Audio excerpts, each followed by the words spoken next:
The regular meeting of City Council for Monday, March 9th to order. And thanks everybody for joining us this morning in delegation. And our first order of business this morning is our delegations. And item 2.1, we have MLA Bernier is here, and we welcome you, and it's good to have you here. And obviously the House has done work, so it's nice to have you here, Mike, and welcome. Good morning. Thanks for having me, Your Worship and Council. It's exciting to be home after a couple of crazy 3 weeks down in Victoria lately, but I appreciate the opportunity just to be here for a few minutes. Mostly wanted to come today, I'll give a couple of updates, but answer any questions and just to say hi more or less, because I have first of all, thank you for the great relationship we have. The Mayor, obviously, anytime there's an issue, he and I converse back and forth regularly, but I thought it would be a good idea to come here today too, because I don't get to see council members as often. Everybody's got their different busy lives, and of course the Mayor is the delegate. Him and I get to talk about all the fun stuff all the time, so appreciate that. A couple of things I'll just kind of run through quickly, just the lay of the land in Victoria right now. As you know, the new budget came down. So a lot of things that may or may not affect the City of Dawson Creek and other municipalities. Of course, you've got the loss of the MSP, but the EHT that's in there now, and so some of those challenges every municipality is facing a little differently. And the government, though, is in a little bit of a financial crunch. I think, like a lot of places, they had 13 of the ministries reduced or froze their budgets this year in the government, and they increased taxation to cover losses by $8.8 billion over the fiscal plan. So you're going to see a lot of different increases in different areas to try to come up with some of those losses. One of the things that will affect us a little bit is there's a lot of forecasting on the decline in the resource sector. So they're seeing they've reduced, I think it was about $80 million out of the budget of energy and mines, forecasting a decline, and the same with forestry. They're interestingly and unfortunately forecasting a huge loss in the forest sector, which we kind of thought might happen. I don't know, and I haven't heard anything from LP that would affect Dawson Creek, but of course we have other mills in the South Piece and in the North Piece that we're starting to hear could be further curtailed if there's not some changes made to help them. Some of the things that they're still talking to me about, of course, is the carbon tax going up, competitiveness, increased employers' health tax on jurisdictions that didn't have to pay it. So, of course, these are things that we have to watch, because that'll affect the economy here if we start seeing a slowdown. One of the things I am happy about is the fact that government is still publicly saying that they're supporting the Coastal GasLink pipeline, which of course is of great importance to this area, because you're not going to have LNG if you don't have the pipeline going through. So even though it's quite contentious, all the protests, all the discussions that are going around the province, the permits are there, the courts have ruled that the project can go ahead, and it's actually under construction right now. So contrary to what you might hear in some areas, yes, there's people trying to slow it down or stop it, but it does have all its permits, it does have all levels of government support, and the company has done a great job making sure that all 20 First Nations along the corridor have signed on, and all the benefit and impacts have been understood as they're doing the project. The other thing that maybe I'll just quickly touch on too is on the Dawson Creek Hospital.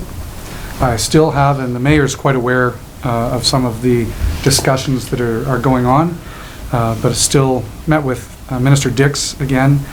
They did announce, as part of their throne speech and budget speech, the continuation for the Dawson Creek Hospital within that. Just so there's no confusion, I know some people know how it works. It is not in the 3-year fiscal plan, because it can't go into the 3-year plan until it's had final sign-off from Treasury Board through the business case and the capital development, and that's done with that. But they have committed that that's in the final stages, so it's built into the 10-year projections. So the good part about that is government hasn't pulled back. We're still seeing that, getting some traction and moving forward. He keeps hinting, the minister, I won't say anything that takes away from him, but he keeps telling me that not to worry, that I'll be seeing him up here soon to talk about it further. So I could probably just share that as much as I can about the hospital, and kind of crossing our fingers that continues. But other than that, Your Worship, I mostly just wanted to come and just say thank you for all the great work that Council's doing, and then maybe just see if there's other issues that I'm not aware of that I can take down to Victoria on your behalf. Great, thank you, Mike. And obviously, the hospital you mentioned, it's been a big deal. We really appreciate, obviously, the work that you put into it, and I know that the meetings we've had with him and you've had with him is planning's underway, so we're anxiously awaiting his visit. So I'll open up to Council. Councillor Earl. Thank you, Worship, and thank you, MLA Bernier, for coming in today. A couple things. First of all, I wanted to commend you and your colleagues on the other side of the aisle for your cooperation with respect to the coronavirus issue. It's very heartening to see people put partisanship aside when the need's there. Another thing I wanted to mention is I noticed in the budget that the continued, ongoing reallocation of the rural dividend fund. That was something that we, communities like ours, depend upon as a way to diversify our economy, and last year it was reallocated for the forestry crisis, and I see in this year's budget it's still not in there, so if you could comment on that. Sure. Well, first of all, thanks for the first comments you made. I guess there's a time and place for politics on most issues, and dealing with the unfortunate situation we see going around the world. That's definitely not something that politics should play into, and we've been working very closely on all three parties in the House, trying to make sure we have a cohesive, solid message going out to the people around the province. Talking with Councillor Kemp, it's interesting that even up here, people are running out and clearing off the shelves of toilet paper. I couldn't find a roll of toilet paper in Victoria last week. Thank God I had some stocked up. But it's an interesting dynamic that people are going through, and the worries that they have with that. But I think we're in good hands. Government's BC has done a good job, I think, on this file, trying to keep people informed. More importantly, on the rural dividend fund, you say it a lot more graciously than I do when you say it's been reallocated. But as people know, if you're not aware, so then the $69 million for the rural dividend fund was basically taken away and was being put into ways to help the forestry impacted communities. The problem is that money hasn't been rolling out. So we've met with some of those communities, and the money, even though it was removed from the rural dividend, has not been spent to help people. Interestingly, the problem with the rural dividend fund is people have been able to put their applications forward, and the government has said, don't worry, we'll keep your application. But some of those are time sensitive. There was one community in British Columbia who in 2020 was their 50th anniversary for the community. They didn't get their rural dividend check that was going to help fund the celebrations, and government's response was, well, you might get it next year. You can probably see the logic in that one doesn't quite work. A lot of communities are hurting. I'm not sure, I'm assuming Dawson Creek and other communities here have probably applications in for different projects. What we have been told, and it was brought up just last week actually in the House, that that money is staying within Ministry of Forests. It's not going to be part of the rural dividend fund for another year, and that they will reconsider it next year's budget depending on how the forestry crisis looks. So that's probably not the best news, but I know a lot of municipalities have been sending resolutions through UBCM, through their local area associations on this specific issue, because it's definitely a hit to budgets and to projects. Thank you, Mike. Any other comments, questions from council?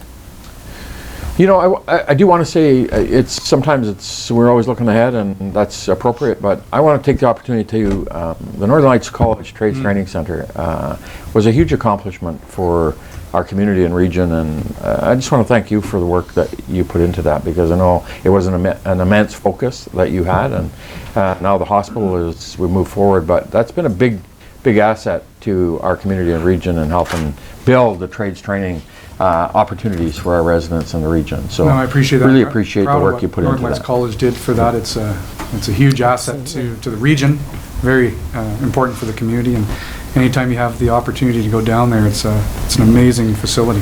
Yeah, we talk about quality of life, health and education, and we're talking two major issues, the hospital and that trades training center. So thank you, Mike, for coming in today, and as always, appreciate the support, and as always, when I'm looking for support in Victoria, the cell phone away, and we appreciate that. Yep. Thank you, and if you don't mind, I'll just end by also thanking and congratulating Duncan as well. Appreciate the relationship we've had, and look forward with the vacant seat right over there being filled. Look forward to watching that play out, and then the new CAO taking over, who I also obviously have a very close relationship with, which I think will go well as we move ideas forward. So thanks. Thank you, Mike. Appreciate it. Thank you. Have a great couple of weeks in your constituencies. 2.2, our next delegation is Glenda Farnton, Senior Municipal Relations Liaison, and John Gogan from STARS. And they're here to do an update for us on STARS. So good morning, Glenda. Welcome. It's we get to see the STARS folks in the Peace River Regional District. We've had a great relationship with the STARS organization and Glenda for a number of years, and it's a pleasure to have you in council today and give a council an update on the work you've done. It's appropriate, I think, today, and I want to say this. I saw a Facebook post the other day, and the STARS aircraft was at our airport handling a mission. So there's just how timely and how important and how appropriate. I'm going to leave it to you to tell the story of how important STARS is to us. Welcome, and thank you for being here today. Well, we're both very pleased to be here. As Mayor had said, that we do meet regularly and bring an update to the Peace River Regional District Board. But as well, I think it's very important that we also continue to connect with yourself so that everyone has the correct information and the right information. So I apologize to Mayor Bumstead that it'll be an overview of what you've already seen, but I think it's important for the rest of you. So John and I are very pleased to be here and bring you an update. Please take a chair if you're more comfortable, and yes. Sure. Is that on? Is that on? Yeah? Yeah. Okay. So I think first and foremost, we'll start with, you have been supporters of STARS in our area from the Grand Prairie base where we serve northeastern BC. For over a decade, we have been life-saving partners, and we very much appreciate your continued support as we go forward. So on behalf of our VIPs, or very important patients, we do want to thank you for the life-saving partnership that we share with the City of Dawson Creek. So just to bring you kind of an update as far as the budget. So on the expenditure side, you'll see now that it's pretty much 3/4 of the pie are aviation and medical components, the red and the blue. The smaller pieces continue to be the base operations, dispatch and coordination, as well as our administration costs. For the third year in a row, we remain at 15%. CRA allows up to 35%, so we feel very good that we are doing our due diligence to keep that in check. On the funding side now, we are still in a current 10-year affiliation agreement with Alberta Health Services for 20% government funding, which was due to expire in April of this year.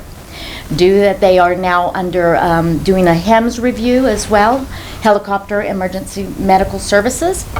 So they have given us a 1-year extension on that 20% funding. So we'll going forward.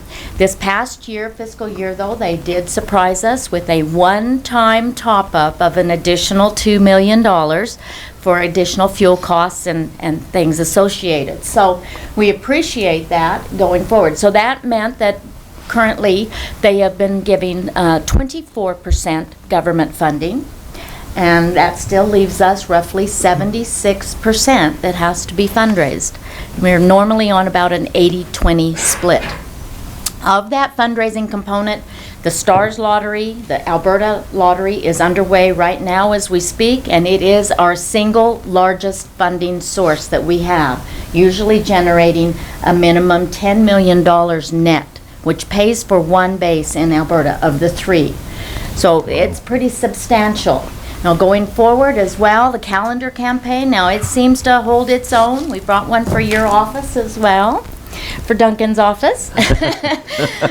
So, you know, people still want to support. They want to read those patient stories. So it holds its own, anywhere generating from $800,000 to $1 million each year. And our site registration program, which is pretty prevalent in this area as well, largely used by industry. So that has been up and coming again. It's been a little bit slimmer the last couple of years, but then rightfully so. Industry has suffered its own challenges, but now they've been calling in and registering sites again, so it's up and coming. So I wanted to bring you an idea of where are we at with the Rural Municipal Initiative Program across Alberta as well into northeastern BC. So you can see anything that is green, they are a participant or supporter like yourselves through the Peace River Regional District.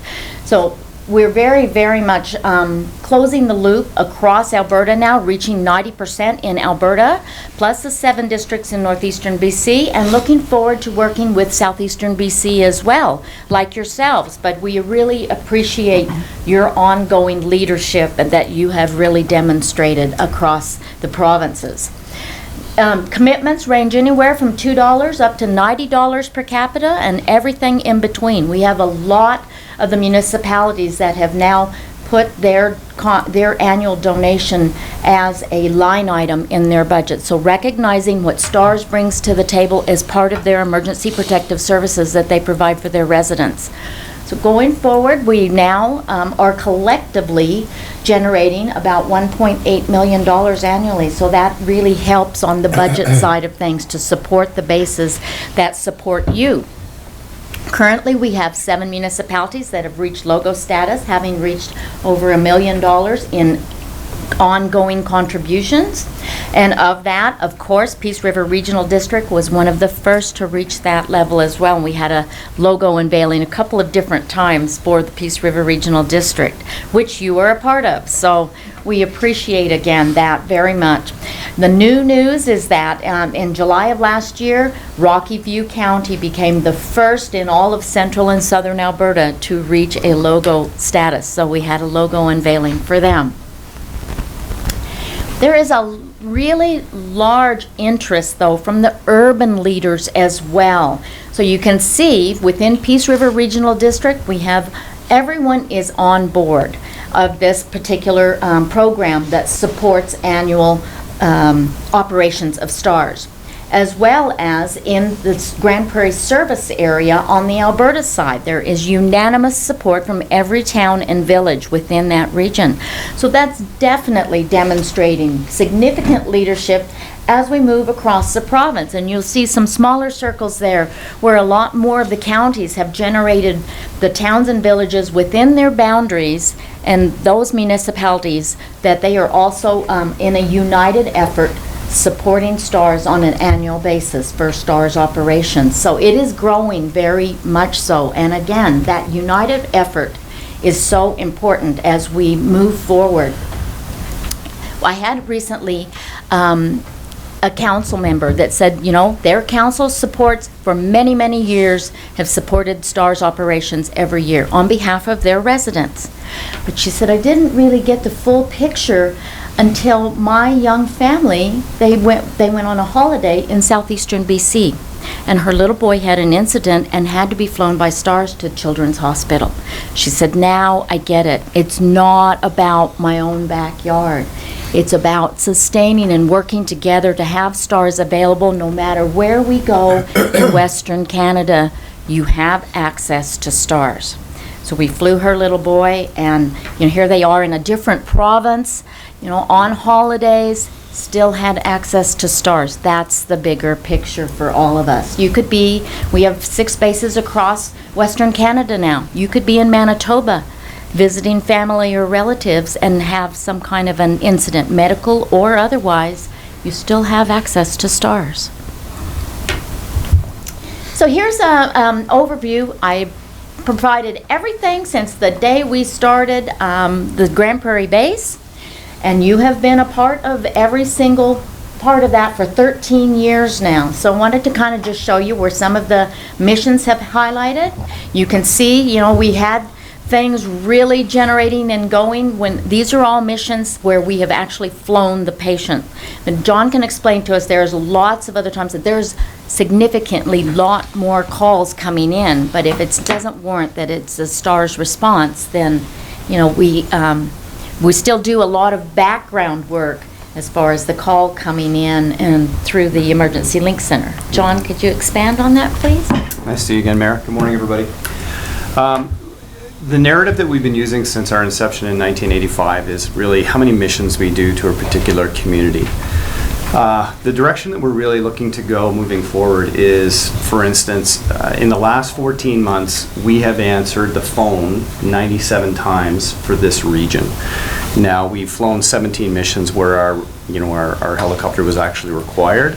But the larger picture is that every time a rural physician or an emergency services practitioner calls looking for assistance to our STARS Emergency Link Center, we're bringing on our transport physician, our air medical crew to kind of just be there as a wing person, a wingman, you know, for lack of a better term, for them, to the total of 97 calls in the last 14 months.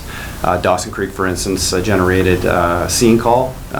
It made perfect sense to kind of get them moving towards us. So we ended up rendezvousing at the airport, took on a splash of gas, and ended up flying them into Grand Prairie. And I believe that patient subsequently went into Edmonton after that with the crew. So just really a pleasure to be, you know, serving your community for all these years. And once again, you know, kind of the take home we're really talking about in the next year to come is it's not just the amount of missions that we do, but it's that background support from an emergency services transport physician talking to your rural physicians and helping make sure that that patient gets to where they need in the most appropriate vehicle, be it STARS or some other method of getting them where they need to go. Right. And you recently had a very wonderfully collaborative meeting with BC Bedline and... Yeah, we did, and you know, we thanked you at the regional district meeting. This town, as well as this entire region, has been instrumental in opening up doors that we really just couldn't open up as an organization. 2 weeks ago, there has been a change in leadership with BC EHS, and they were kind enough to reach out to us. We had a meeting between myself, our director for the Link Center in Calgary, as well as Kamloops dispatch director and leadership at BC EHS. We are looking sometime in the next 60 days to mirror what they do in the South, and that's to be able to engage our organization within the first 2 minutes of a call coming in. So our hope is that as we move forward, in a perfect world, it would have been happening since 2007, but as I mentioned last time, the politics of politics is hard to erase those borders. We're a borderless organization. We consider this region part of our flight circle. That's the way we'll continue to push forward to help out patients. And we had a really great meeting. I think our grandfathers would have been impressed. Just put the politics out on the table, talk about it, and let's move forward and figure out how we can help patients. And we're hoping to execute that within 60 days. Good. So, all in all, it's very positive going forward as almost 100 different calls coming in. So they are calling, we are working together. It's wonderful. So, I had last brought in some information about we would be looking to tackle a capital campaign. We needed to renew our fleet. Our helicopters approaching 35 years old. We maintain them meticulously. But in the last couple of years now, the BK-117s that we operate are at end of life. They've been phased out of production. It is getting much more difficult to get parts, especially for an organization like STARS, where we have to be available 24/7, 365 days a year. So going forward, we did make the decision to go back to our roots of a unified fleet, meaning that we will operate only one type of helicopter, one platform across all 6 bases. There's going to be significant operational safety as well as cost savings in that decision alone. We are purchasing a total of 9 Airbus H-145s. to serve Western Canada across our 6 bases. And these come at a cost of approximately $13 million per helicopter. So initially, we were looking at tackling a $117 million capital campaign for these new replacement helicopters as we go forward, looking for the future generations of the next 35 to 40 years to serve. So John, if you wanted to just give us a few little overviews. I brought this picture in particular, the BK-117's on the tarmac, the new ones are up in the air. He can give us a little bit of insight on the differences and some of the great advancements. Yeah, so I'm not just dialoguing this. I've actually been a pilot with Stars for 19 years and been flying for about 26, so this is off script. One of the beautiful parts of having one platform, right now we have 3, is just intermobility for our air medical crew and our aviators across all 6 bases. It really does open up a number of opportunities for cost savings. Obviously, you can appreciate one platform, one type, economies of scale, being able to buy multiple parts for one platform. From a technological standpoint, I certainly think that flying into mountains and inadvertent flight into terrain is very much in the news these days with the incident down in Los Angeles a couple of weeks ago. It has the latest and greatest technology. It's essentially a 2019 version of what the 1985 BK is. It has synthetic vision, which allows us to see what's in front of us even though we perhaps can't see it.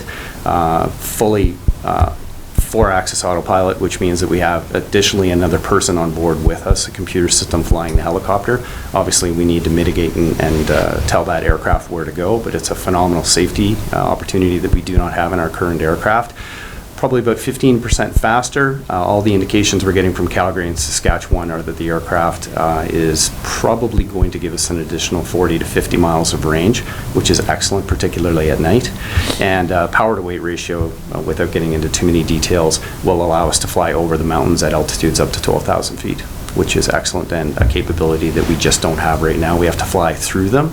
This aircraft will give us, particularly in the mountainous regions of BC and down near Calgary, the ability to fly up and over, as opposed to going through, saving some time and fuel. So a great advancement going forward, especially for your area and region.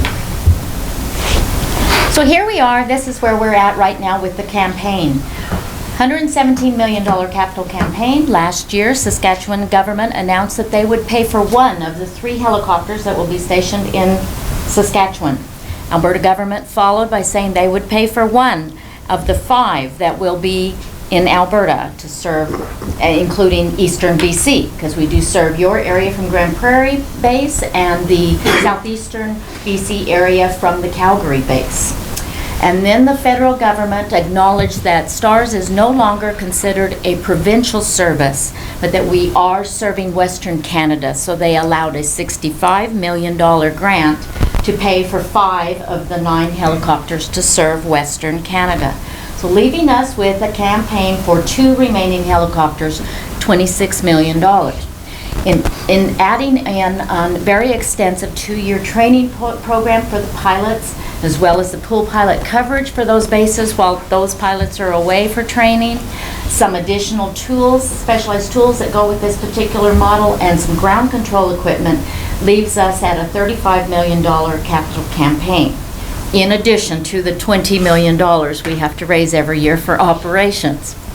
So of that, we've currently raised about $10.5 million of that $35 million. So currently, as it stands, last May, we took delivery of helicopter number 1 and 2. Number 1 became operational from the Calgary base, so it is the only base that's currently operating both the new H-145 as well as the current BK-117. In July, helicopter number 2 began training for the other bases. In September, number 3 arrived in Saskatoon. We expect delivery of number 4, 5, and 6 mid next year, so coming up pretty soon. And then we have already placed on the assembly line the order for number 7, 8, and 9, because you have to do that well in advance. And so we are very hopeful that by end of 2022, we will have completed the rest of the capital campaign. So that's the current plan. Once we do take delivery of number 4, 5, and 6, we will be looking at dispersing some of the BK-117s and going forward. But we need to ensure that we have the right helicopters and the right amount to respond to the demand. So John's going to tell us a little bit about this. Is a little sneak peek of the brand new medical interior, and you know, like anything, there's always advancements every year. State-of-the-art technology coming out. So.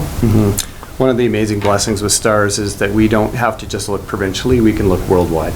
So we're always looking for cold weather aircraft equipment that can withstand being in a helicopter and the lightest possible substances that money can buy.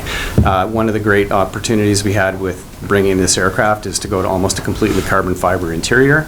The real magic happens, though, is in the back with the air medical equipment. It's essentially a flying intensive care unit that we can bring to the side of a road or the edge of a river.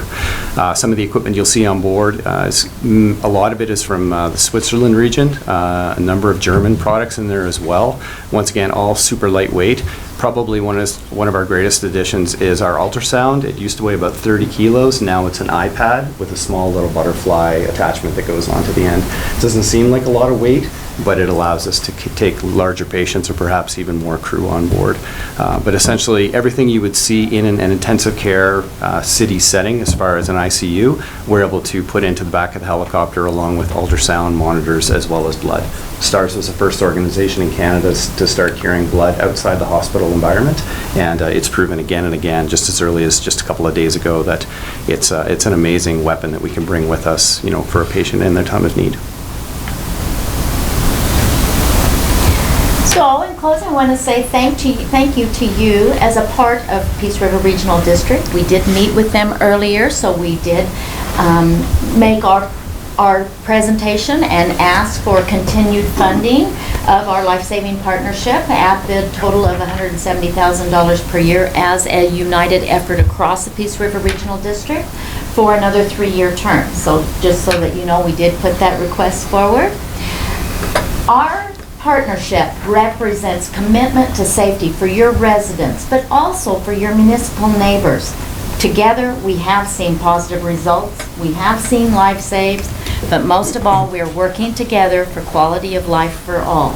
So together, as we continue to fight for life, we want to say that whether it is working with the chain of survival partners who we work with every single day, or working with the leaders of the community like yourselves, working with individuals, working with industry and corporate partners.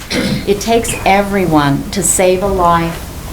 Partnerships save lives, and we very much appreciate the partnership that we have with you and the city of Dawson Creek. So thank you very much. And on that behalf, we like to say it's been more than a decade now that we've been working with you, and we appreciate that very much. So we would like to present to you a small token of our appreciation that represents our life-saving partnership together for your residents. So we hope that you will continue to value what we are achieving together. Thank you so much. Thank you so much, Glenda. Yes. We appreciate the, obviously, you guys being here today and the participation and the partnership, as you said, with STARS for our region and our community. And it absolutely has demonstrated the success of saving lives, right? Thank you so much. Thanks. Is there an opportunity? Yeah, so we'll wait. Amy's going to take one. Oh, John? yes, get in the picture, John. And I don't have my camera, so I don't. Oh. do you want one with your camera? Yes, that'd be great. Amy, could you do that for us, Amy? You're a photographer? You need to open it? Well, she was ordered to, and she did it. Yeah, you're gonna have to keep doing it now. That's the mistake you've made.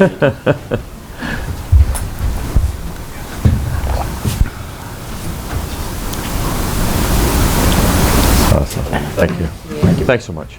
So we'll open it up to questions for council.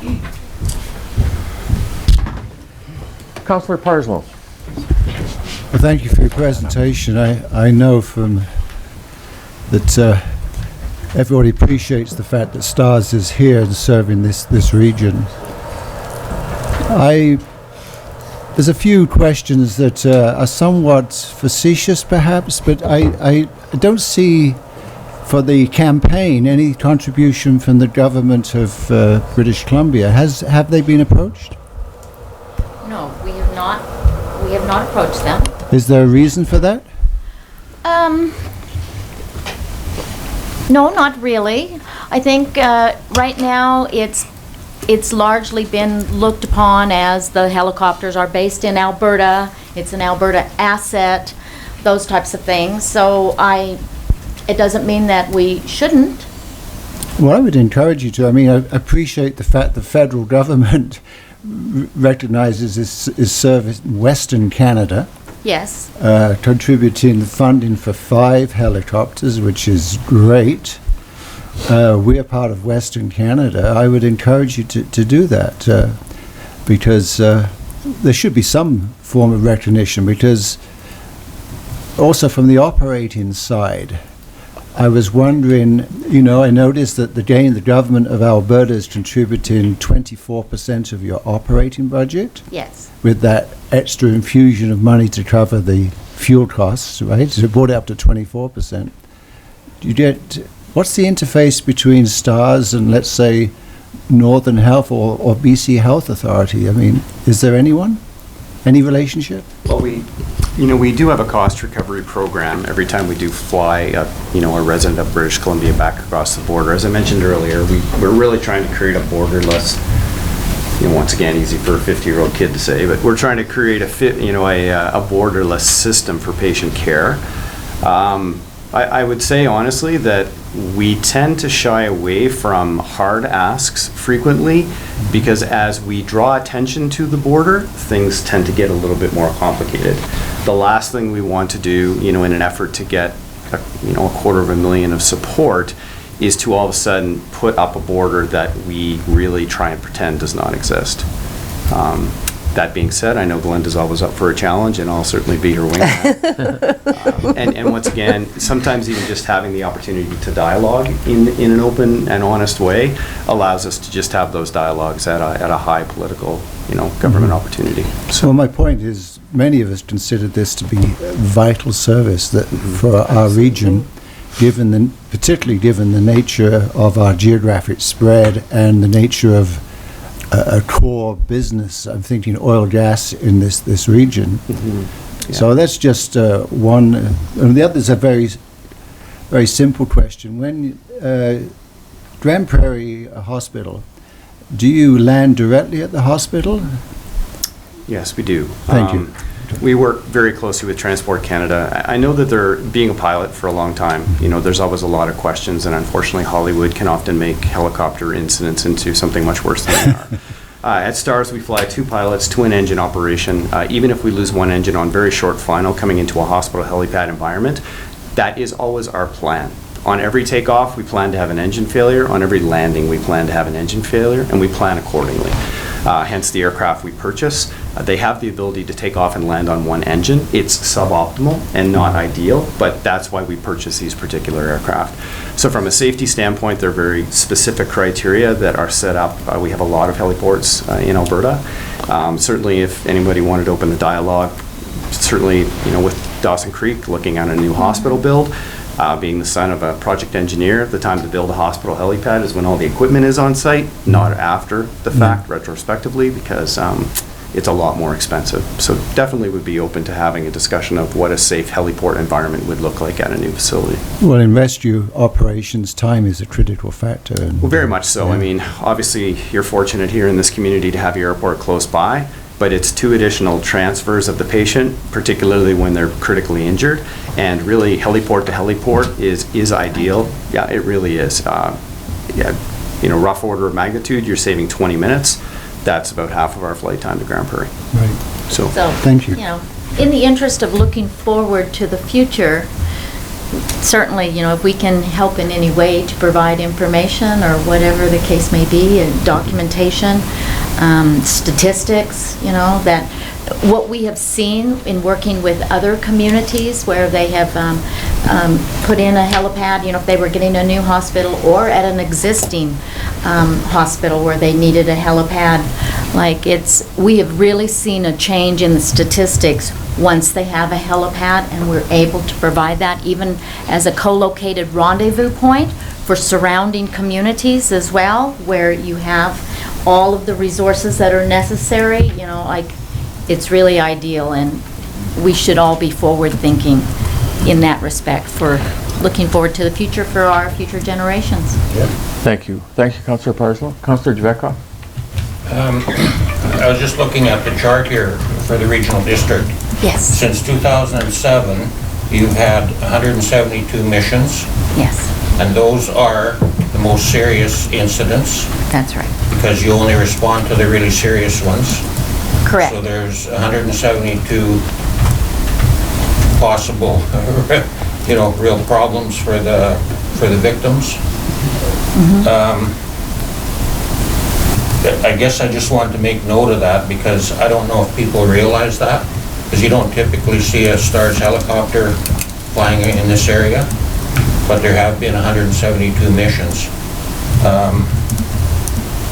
And I know personally some of the people that have been affected, and you know, the service is just invaluable.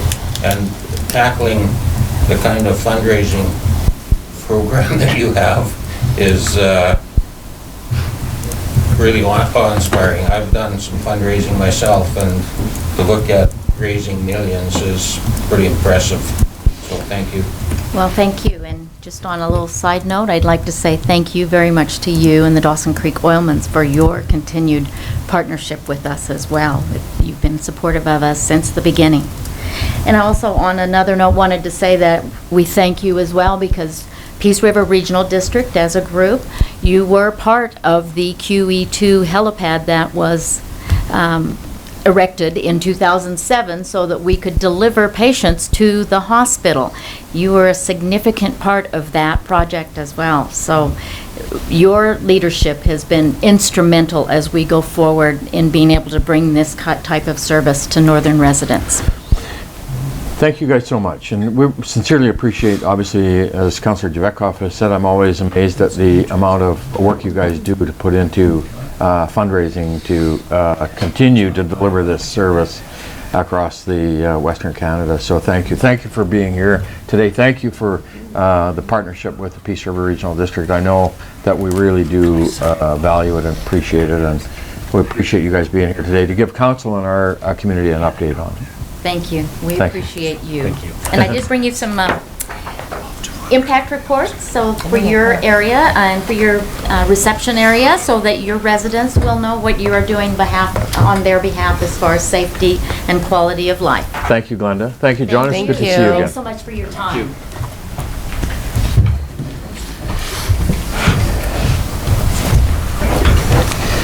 Our next delegation this morning, 2.3, we have Jeremy Linklater in attendance in regards to the Dawson Creek Dare to Dream Society, and to give us an update on the work that he has ongoing and they have ongoing, and it's good to have you this morning, Jeremy. Welcome. Thanks for having me. It's nice to be here. Again, every year I seem to come in here. So, our event's happening again down at Kim Park. We're looking at doing a different weekend this year. We're planning for July 18th and 19th. The Dare to Dream Society has really been coming forward and really getting together. Our board's been growing, a lot more interest. We've got our logo done, as you can see. I'm wearing my shirt. I like it. It's pretty cool. But we want to always be moving forward, and especially with our event, our annual event, and stepping it up every year. So coming forward again to use the Kim Park Bowl. This year we would like to have a beer gardens this year. As you guys know, this is a free event that we put on for the community. So it's really hard to make it a free event. And for our non-for-profit society, we need to start bringing some funds in. So we looked at some ideas, and a beer gardens is one of them. I think that'd be a great addition to our event as well. I don't really need to take too much of your time.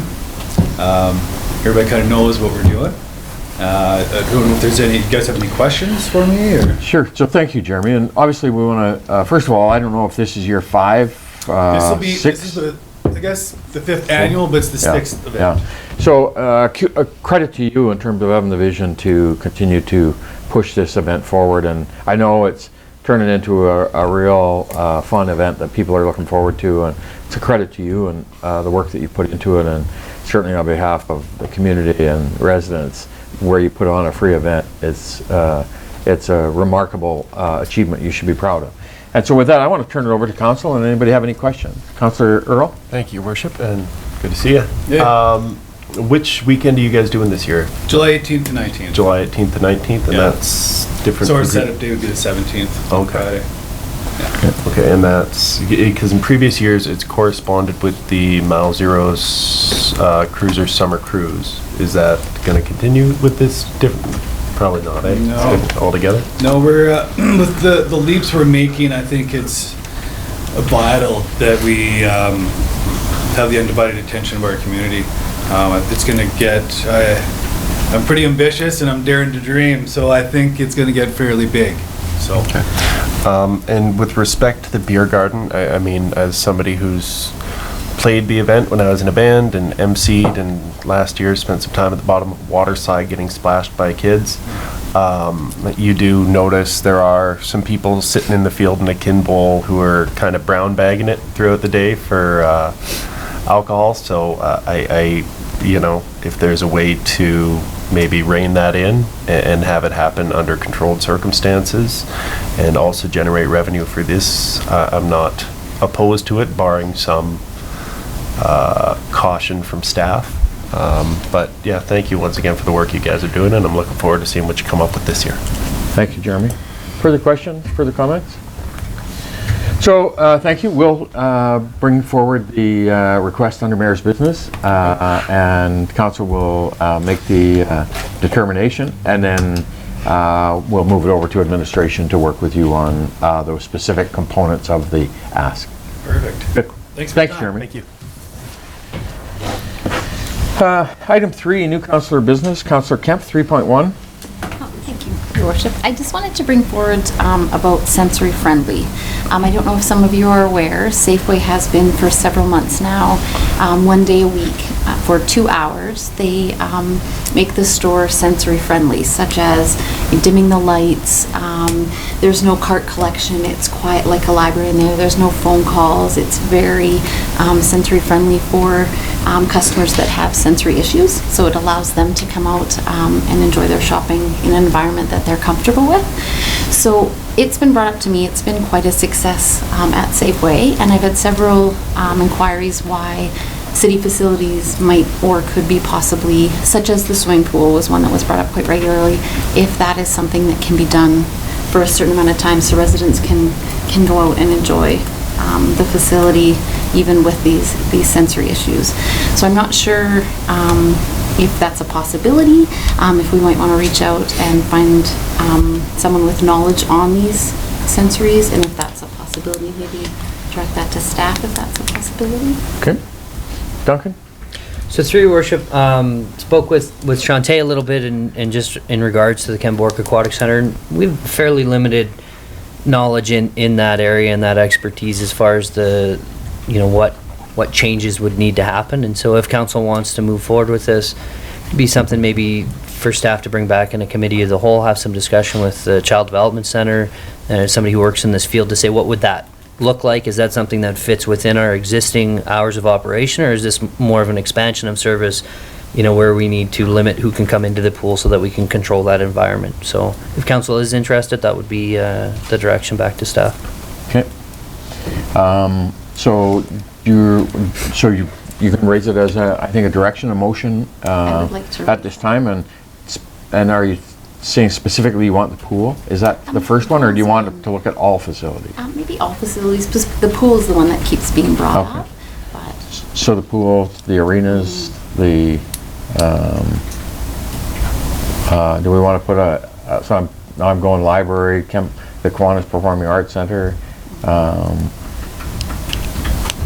Councillor Javetkov? is there information about the issue? Never heard about sensory-friendly issue before, so what does it involve? Is it what all the senses, or like how much demand, or how much are we? How much of a need is there? Yeah, so I'm assuming we're talking noise, light, things like that are the sensory. So perhaps what it would be worthwhile before we make a motion to direct staff to do some work on it, and the impacts to facilities, because then you're going to probably have an impact on budget and stuff, that we direct staff to try and bring us back an overview of what sensory what the sensory issue would be in terms of making the friendly facilities, and then we would have an understanding of then what the impact could be to our facilities. Could we accommodate it, or what would the impacts to be to public use and things like that?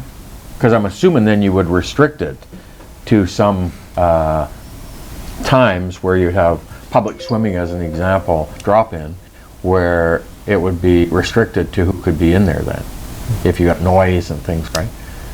So I guess I'm trying to get a sense of that. Councillor Parslow? Well, yes, the sensory stimulation is an issue for some people, for sure, especially on the autism spectrum, and there may be other conditions as well. I think we should, as we want to be an inclusive community, recognize the fact that some people need this accommodation, but I'm also sensitive to just put more work on staff and so on. So why don't we just try see what it would take, let's say, for the swimming pool, and we might be some learnings that we can then apply to other sites. Okay. So I would I recognize that there is an issue for some people, and therefore we should try to address it. But I would suggest, if the swimming pool keeps coming up, Councillor Kempf, as the #1 area, we could have a period of time, a week or whatever. You say Safeway once a week, 2 hours, yeah. Yeah, I've been to the swimming pool when the lights have been dimmed, especially at night time. It's kind of nice, but yeah. All right. So I would support a motion for just for the swimming pool as a start off. That's my thoughts. okay. Good. Do you want to move forward with that then, Councillor Kempf, on that motion then? We'll use the swimming pool, and so we'll direct staff to bring back a report in terms of how and what we could accommodate to have accessibility of the pool for sensory friendly facility. I would say. Councillor Parslow, second. Councillor Javetkov? I just wondered if you could include the need, like how big of an issue is this? Well, and certainly we'll hopefully be able to gather that through the presentation they're going to do, because there's going to be some budget implications, I would assume, because you're going to restrict access for some folks. So that fulsome of that report in terms of how much need is there, and does that also? For example, if you're going to close the pool to say noisy kids, so you're just going to allow the sensory issue people in there, how many people would you have in there? Duncan? Yeah, so through your worship, exactly, the first piece is understanding exactly what that environment needs to look like and whether it fits within the existing operation or if it's something new or an expansion. So you'll get some information back on that. Again, I won't be here to follow through with that, but we've had some discussions before the meeting, obviously, and so we can provide some information and maybe even have somebody in here that has a little more expertise in that area to talk about it and answer some of those questions before you make that decision. Sure. Councillor Wilbur? Oh, and I want to add that, we have actually done some things around sensory. So we have scent-free environments. We have enhanced the smoking bylaw, so to expand that from doorways and stuff. So I think we're conscious of it. So I'd be interested to see just the pool. But I think, to Councillor Jabetkov's point, I think you would be shocked to find out how many people actually would use it. So we have a whole community through community living, through O'Bear Society, through tons of services, spickers within the community that don't participate in events because of sensory issues. So I think it's probably bigger than we actually need, but I think the pool would be the place that they would enjoy going. So I'd be interested in seeing what budget ramifications there are or what simple things we could do to make some changes. have administration bring us back some information, and then we can try to make a decision, an informed decision around that. Any further discussion? All in favor? Opposed? It's carried. Thank you. And second off, Councillor Kemp, 10% penalty rates on rental properties.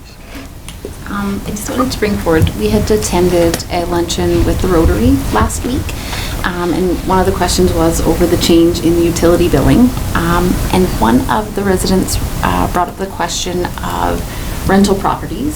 So someone who has a rental property, and if I'm understanding this correctly, they have a renter in there. The renter assumes the utility bill.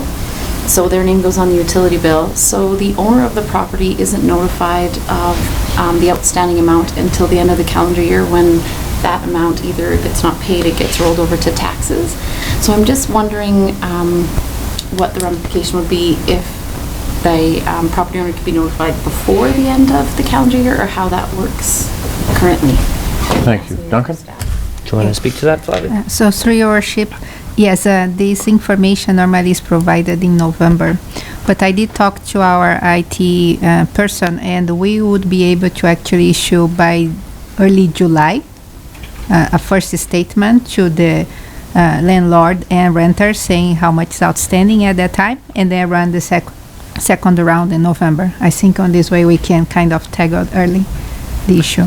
And through your worship, at any time, the owner of the property can contact the utility department, and they can provide information. So, you know, where Flavia's going is we are already notifying in November. This would be an additional notification, and as a result of the change may be warranted. But at any given time, an owner can call and get that information fairly immediate. Yeah, I think the feedback from folks has been, you know, we're implementing a penalty now on outstanding utility accounts, and so for the landlords to be able to have some pre-notice or an ongoing notice about how you don't want to get hit with a 10% penalty for the entire year, if there's some way to be notified on a more regular basis, I think. So if we've got that and it can be done quarterly, then that's good. Do we need to direct that by way of a motion to implement that? It is a bit of a change. So right now, I think our action, and just speaking with Blair, was to look at 6 months and look at July. If you wanted something in addition to that or a change to that, that may require a motion. But at this time, finance is proceeding with the July notification and November. Okay. Council? Amy, do you any direction you want to change from that? That's good. No, I think the biggest thing, I think the resident was that they're not notified, and I wasn't sure that they could actually call in at any time, just because the understanding was the utility bill is in their renter's name. They weren't sure that they were able to request what the outstanding amount was. Good. Thank you. Councillor Wilbur? I just want to add on the flip side to that, though, there's lots of people who have rental properties who know how much the utility is for the month, and they actually add that onto the rent, so it's being paid with the rent, and so it's not hidden or they don't see it. So there might be an aspect for people with rental properties to say, okay, it's $60 a month or $70 a month, whatever it is, and that actually is included in the rent, so it is being paid. Yeah. Thank you. Anything further? Councillor Business, anybody else? Councillor Wilbur? I just wanted to say congratulations to the local air cadets. They received $13,800 from the Dawson Creek 100 Women Who Care, so good organization, good cause, and it was great to be a part of that. And then just under the LOVE program, LOVE Chetwynd, Tumbler Ridge, and Dawson Creek has provided every school in the South Peace School District with an orange shirt book for their library, as well as the teaching plans for the school. And we have purchased more food cyclers, so we're continuing our campaign this year on keeping your food scraps out of the landfill. And all of this has been made possible through PRRD funding. So we thank the regional district, and we're going to continue on with our reconciliation projects and knowledge with our youth, as well as trying to keep some stuff out of the landfill where we can. As well, Dawson Creek has had their exhibit. It's now in the foyer of our hospital from the local First Nations. Chetwynd's is putting theirs together, as well as Tumbler Ridge. So the LOVE program has helped with framing and cabinetry and stuff like that to display those artifacts within our hospital. So it was great to be a part of those projects. And so we look forward to what we can do. We're looking at buying some universal swag that can be used in all 3 communities, so whether it be shopping bags or blankets, but we're looking at stuff that would be used and would be viable to the communities and get the information out about shopping local. So that's what we're working on now, and I will update when it comes about. And the only other thing is I'm just giving everybody heads up. The Southeast Health Services Society will be holding its first annual fundraiser, so it's to come April 25th. We'll be having a dinner, some entertainment and auction, so as that information gets finalized here at next week, I will update council at the next meeting, and yes, I will be bugging everyone to buy a ticket, so giving you heads up. Thank you, Shayla.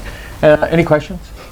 On the bags that you're thinking about for the reusables, I know certainly it's an initiative at the RD right now on the solid waste management plan to try to reduce the single-use plastics, and I know you're seeing some of the local stores are making a move in that regard, and so they're putting forward I think an idea to go to a single-use reusable bag with some advertising to be able to enhance the aspect of people having the availability. So it might not be if you could touch base with them, because I know they're looking at putting a budget together to try to get some advertising from local businesses to help support it and a specific type of bag. And I think it's been a really good initiative that we're seeing certainly it's been evident to me when you go to the grocery stores of people really packing their own bags in now, and far less of that single-use plastic bag that was just a fact of life. So anyway, good job, and if you can follow up with them. I on will, that. yeah. Great. Perfect, thank you. Thank you. Councillor Parslow? Yes, just a report. In Mayor Bumstead's absence, I attended the regional district meeting, and just a couple of points. There was a really interesting presentation around waste management. And I think there's some very exciting prospects in the future. If the new technology that's been developed in Manitoba comes about, there's real interest on behalf of the regional district in acquiring this new technology that seemingly will take care of a lot of the issues to do with waste management. And the principles are that essentially they've created a piece of apparatus that burns at about, I think it's 1100 degrees Celsius. It's incredible high temperature that deals with a lot of wastes that are problematic. So I thought that was very, very interesting. I expect, I know the regional district will be monitoring that, and maybe there will be some site visitations. There's a prototype, and it's doing a really good job. So I can envisage a future where all across the Western Canada, at least, we'll have this established, as it's not out of this realm for the point of view of costs. And the other, it attended a budget meeting, and it was a 4-hour meeting where we were led through every page of the operating budget, and I particularly appreciate it because I've always been curious about the regional district's budget, and I found it very, very interesting and very, very worthwhile. Good. Yeah, thank you. Thank you for attending. Any other councillor business? We'll move to minutes, and we have the minutes of our special meeting of council of February 14th for adoption. Move, Councillor Wilbur. Second, Councillor Earl. Any errors or omissions? All in favor? Opposed? It's carried. Thank you. And the minutes of our regular meeting of council of February 24th for adoption. Move, Councillor Wilbur. Second, Councillor Kemp. Any errors or omissions in those minutes? All in favor? Opposed? It's carried. Thank you. Any business arising out of any of the minutes for anyone? 5.1, we have the North Central Local Government Association resolution accessible parking campaign for council's consideration. Councillor Wilbur. I'm very happy with this, so thanks to staff for putting it together, and I think we should put it forward to NCLJ under their resolutions. Thank you. Seconded. Councillor Parslow. Discussion? Councillor Earl? Does this go to, sorry, thank you, Worship. Does this go to NCLJ first, or do we have to put it through the Peace River Local Government Association? Brenda? Yeah, through your worship, it is submitted directly to NCLG. Okay. And Councillor Wilbur? then if passed on the floor at NCLJ, it'll be moved forward to UBCM. Okay. Yeah. We do discuss at the Peace River Regional District the practice of resolutions that are coming forward on behalf of the region, so that there's some cohesiveness there as well. Good to know. Thank you. Thank you. Any further discussion? All in favor? Opposed? It's carried. Thank you. 6 is correspondence. 6.1, we have a letter from Kristen Spray and Eddie Charlie, organizers of the Victoria Orange Shirt Day.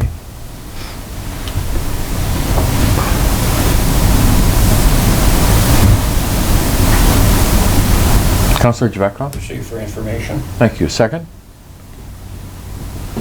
For a second time, do I have a seconder? For a third time, do I have a seconder? Okay. Councillor Parslow? Just a point of information here. What is the ask? I'm not quite clear about the ask.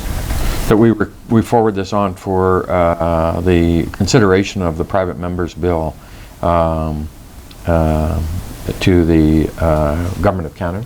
So we send a letter to the Government of Canada asking that this be tabled? Is that a fair summary? Yeah. I would so move. Move, Councillor Parslow. Second, Councillor Wilbur. Discussion? Councillor Parslow? We have, I know we've had some bumps in the road with this business of reconciliation. It is complicated in that, but we must continue to try to resolve issues as we can. So if this facilitates that by drawing attention to the issues still with us concerning the aftermath of residential schools, I can support that. Thank you. Councillor Wilbur? I think this also supports the work by Phyllis, who wrote the Orange Shirt book, who actually did go to Ottawa, and now we have Orange Shirt Day. So I think this is fitting with what's already been started, and it's imperative of us to stand up and speak up and support those who are suffering as a result of residential schools. Thank you. Further discussion? You ready for the question? All in favor? Opposed? It's carried. Thank you. 6.2, we have a letter from David Curtis, Assistant Deputy Minister, Ministry of Municipal Affairs and Housing, regarding an interim business property tax relief program. And so the basics of this is that we can provide some relief to businesses, but that we then find the revenue within our budget, either in increasing revenue somewhere else or decreasing spending to offset the relief. So it's a certainly it's not a support from like a grant the government, that they're offering a grant to businesses to help offset the increased cost. Duncan? So through your worship, yeah, this is something that's been released recently through the provincial government, and I mean the short explanation is it's an opportunity to discriminate within your tax bracket. However, it's at the expense of the municipality. We could reduce our overall take, or we could spread that out among the remaining properties that are paying. Essentially, that's the very short answer. Move receive it for information. Thank you. Second, Councillor Wilbur. All in favor? Opposed? Carried. Thank you. 6.3, we have a letter from Mayor Coutre of the District of Chetwynd and Mayor Bertrand from the District of Tumbler Ridge in regards to an invitation to the 2020 Northeast BC Coal Forum that they host, and they move back and forth between Chetwynd and Tumbler Ridge, and I think this year it's in Chetwynd. We put in $5,000 into the Coal Forum through the South Peace through the Economic Development function at the Regional District. We put forward that as a line item, and they're extending an invitation to us to attend. Move that we receive it for information. Thank you. Move. Oh, sorry, Brenda. Just through your worship, if anyone was interested in attending, this isn't on your current conference policy. So it would be one that we would. Town council. Authorization to attend? Okay. So we'll extend the invitation out to everybody, and everybody who's interested in attending we'll put it together, and then we'll provide that single authorization. All those in favor? Opposed? It's carried. Thank you. 6.4, we have a letter from Connie Patterson, president of the Dawson Creek Exhibition and Stampede, in regards to their upcoming event, and information on their sponsorship package. Councillor Parslow? I'd like to move to receive this for discussion. Thank you. Second, Councillor Kemp. All in favor? Opposed? Carried.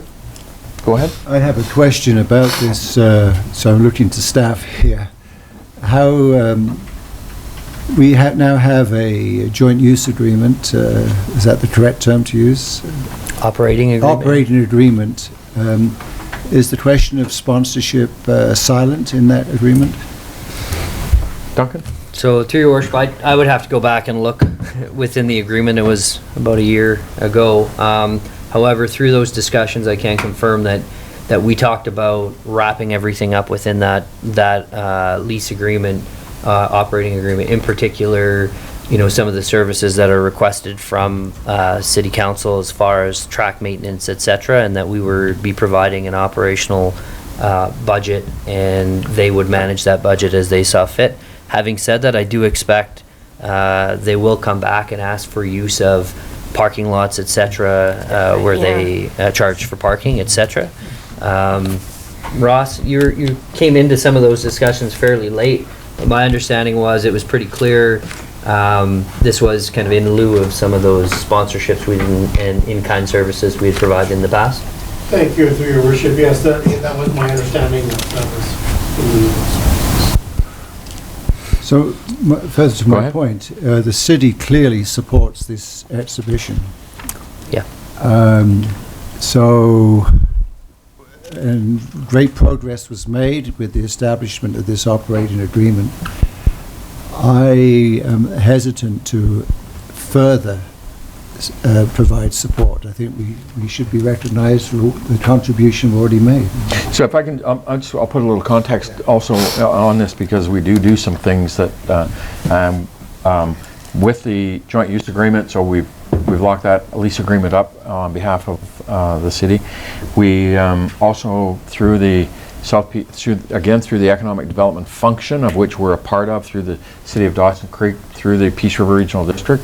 I brought forward a list of those initiatives that I wanted us to support. One of them was the Exhibition Association through the Regional District. We got $50,000 that's going towards them helping fund some infrastructure and ongoing builds that they've required, and so we've got that built into the budget this year as well for them. So we're participating from that perspective.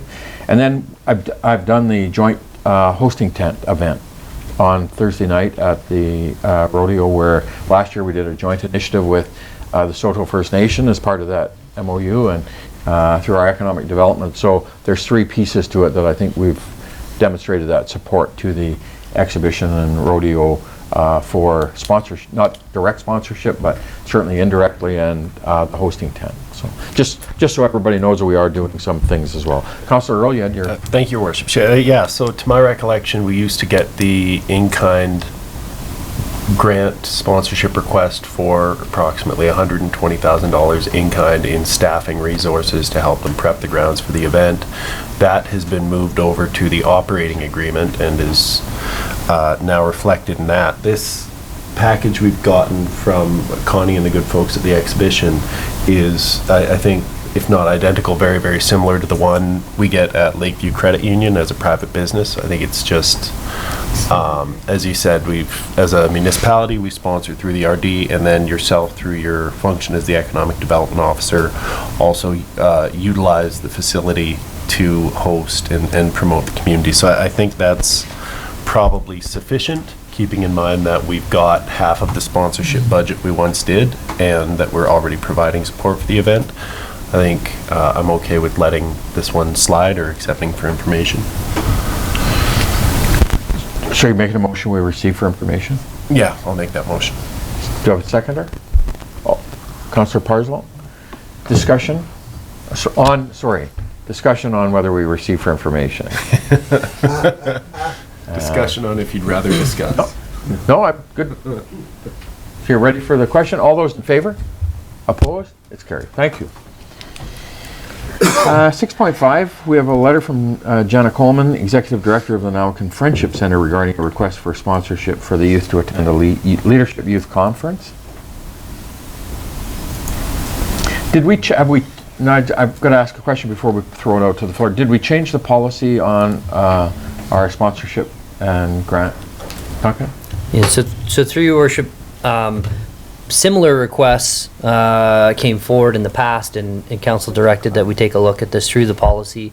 I believe the 30 days, Brenda, is up on the policy, and that policy is now in place. And really the policy around grants and sponsorship focuses on bringing people to the community and heads in beds and kind of promoting that economic development through the grant and the sponsorship in the community. You had a similar request from the Choral Society not long ago, also looking for funding outside of the community. Yeah, I just wanted to clarify, because I know we had talked about that through our policy on sponsorship, and I just wasn't sure if that had been completed or not. It's done. Councillor Dubeckoff? Make a motion that we receive for information. Thank you. Do I have a seconder? Councillor Earl? All those in favor? Opposed? It's carried. Thank you.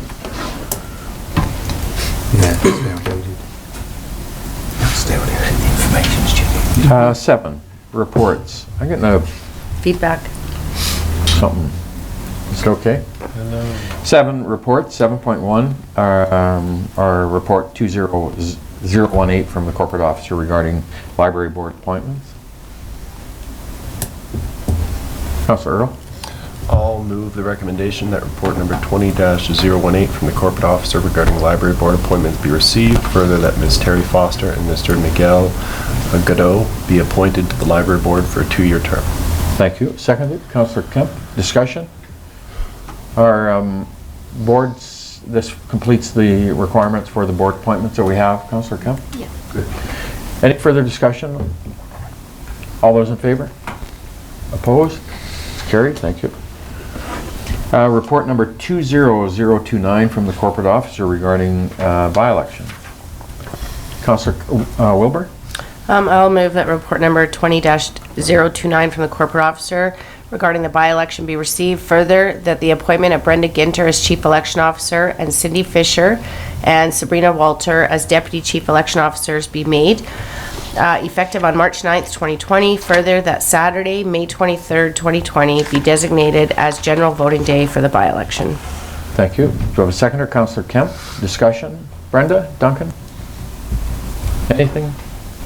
We got the required day period of 80 or 90 days that we have to hold the by-election within? Yeah, through your worship, there is, it needs to be held within 80 days of this appointment, and nomination period would begin April 7th, and we'll be providing that information in the media.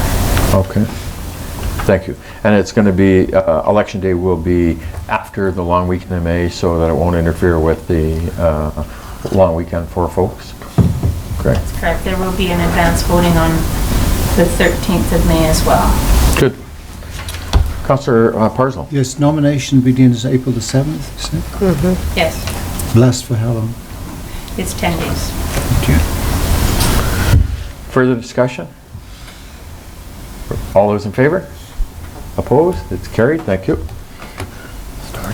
And report number 20030 from the city planner regarding the development variance permit number 2001 for 1500 104th Avenue. Doctor, can we get a little overview of this before we, for council? Can we receive for discussion first, maybe? Councillor Kemp, Councillor Wilbur. All in favor? Opposed? Carried. Duncan? So through your worship, I'll ask Kevin to speak to this. I mean, I guess the key is that all requests are based on, individual requests and based on individual merits and viewed separately.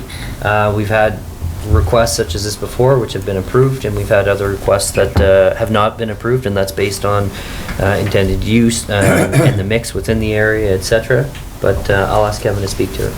Yes, so through your worship, exactly that. Every variance permit that comes through is assessed on its own merits and circumstances.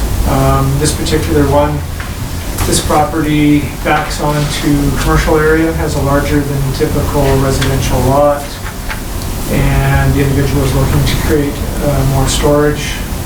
So we came through, we went out, did the public notification, didn't hear any responses from any of the neighboring properties. Therefore, staff recommended that it go forward. Thank you. Council. Councillor Javetkov. I'll make a motion that report number 20-030 from the city planner, redevelopment variance permit 20-01, Brick Hunt, 1500 104th Avenue be received. Further, that the development variance permit 20-01 be approved to vary zoning bylaw number 4115-2011 by increasing the maximum height for an accessory building from 5 meters to 6.4 meters, and the maximum combined gross floor area for accessory building from 72.5 square meters to 108.54 square meters. Thank you. Do I have a seconder? Councillor Parslow. Discussion? Comments? All those, Councillor Javetkov? Just to know that, the lot is in close proximity to other industrial lots, so I don't think it's going to be an issue as far as interfering with residential. No. Commercial lots right behind it. Yeah. Thank you. Any further comments, questions? All in favor? Opposed? Carried. Thank you. Bylaws 8.1, fees and charges amendment bylaw for BC Transit fees, bylaw number 4437-2020 for adoption. Councillor Parslow. I move that bylaw number 4437 be adopted. Thank you. Second? Councillor Kemp. All in favor? Opposed? Carried. Report number 20036 from the corporate officer re 2019 local area service projects. Councillor Parslow. I'd like to move the report number 20-036 from the corporate officer re 2019 local area service project bylaws be received. Further, local area service parcel tax roll preparation amendment bylaw number 4438-2020 and local area service parcel tax amendment bylaw number 4439-2012 be given first 3 readings. Thank you. Do I have a seconder? Councillor Kemp. Discussion? All in favor? Opposed? It's carried. And did we do, there's 2 parts to that, or did we do them both? They were both included? Thank you. Mayor's business. So we had the Councillor Earl, Councillor Kemp and I attended a meeting with the Dawson Creek, a joint meeting between the Dawson Creek and District Chamber of Commerce and the Rotary Club last week, and provided a bit of an update and overview of budget and bylaws and things that were underway within the city, and appreciate Councillor Kemp and Earl joining in on that, and it was a good attendance and really good information, good discussion from folks, and it's always good to get that input and have that conversation with our local business and community groups, and enjoy always the opportunity to do that. Councillor Earl or Kemp, if you have any comments on it. Councillor Earl? For our public budget consultation next year, we may want to just do it at a Rotary luncheon, because I think we had more of a turnout for that than we did the actual event at the Calvin Crook Center. Kudos to Rotary and the Chamber for having us out. As you said, it's always a pleasure to talk to our engaged citizens about what we're doing. One other point in addition to the what Councillor Kemp brought forward new business, one interesting question I got was around the work that's supposed to begin on the 8th Street Bridge, and with our road work we have planned on 15th Avenue, one of our residents expressed concern about potential bottlenecking or just delays that might result from the overlap in the construction there. And I'm going to get back to them with respect to, I think Blair gave me a call because I asked the question around that, but I was just looking to firm up a few details around what the timelines are for, once we get those timelines firmed up, to maybe communicate a piece of that back to the public so that we're not inadvertently frustrating our citizens that are looking to commute to and from. We've had some discussions with Kevin and Blair about that, and we will be bringing highways back and be bringing them back into council to give an update on the project for us all in terms of what the ramifications will be. So, thank you. Councillor Parslow? Yeah, it's related to this item here somewhat, and this is no criticism of our staff at all. But you know, I didn't attend this function because, like I know for Councillor Will, we both have commitments. No. But I'm finding that some organisations give very short notice. I believe staff relays them almost instantaneously to us. Very, very short commitment. Many of us are quite busy with things, but meeting with the public, such as you guys did, is very important. And I was a little resentful of such short notice. So if you want to give me as feedback to that, because I always, as soon as I get the request, I will always push it out to council if that's a request. And so if you have that feedback, look, I'd like to attend, it's too short a notice, then we can push that back out to the committees and the organizations to say, look, we do have more interest from council, but we need more time because of their own schedules and conflicts. I would appreciate them being reminded, give us at least a month's notice. Sure. Councillor Javekov? So was there any discussion about those same people attending the budget meetings, or do we need to change our process so we don't have a budget meeting in KPAC, but we go to different groups and, you know, it's an issue with consultation, I guess, generally, how we approach it.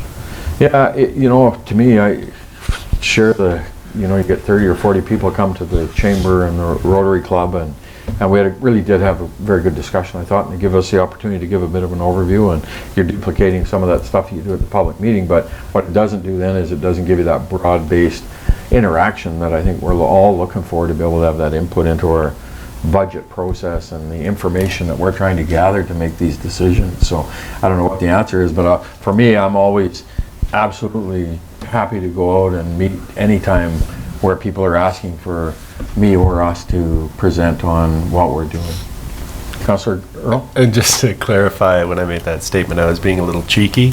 Obviously, I sincerely appreciate the opportunity to go speak to him. I do, as your worship said, there's value in opening it up to the broadest section of the community we can. There might be, to Councillor Javetkov's point, some more utility in making a bit more of an effort to workshop it to various groups throughout the community in addition to that. But I do think, you know, the fact that we had it in the evening at a public assembly venue and everybody was welcome is worth the effort. Even when 5 or 10 people show up, it's on our part to make that effort and make sure that people have the opportunities well worth it.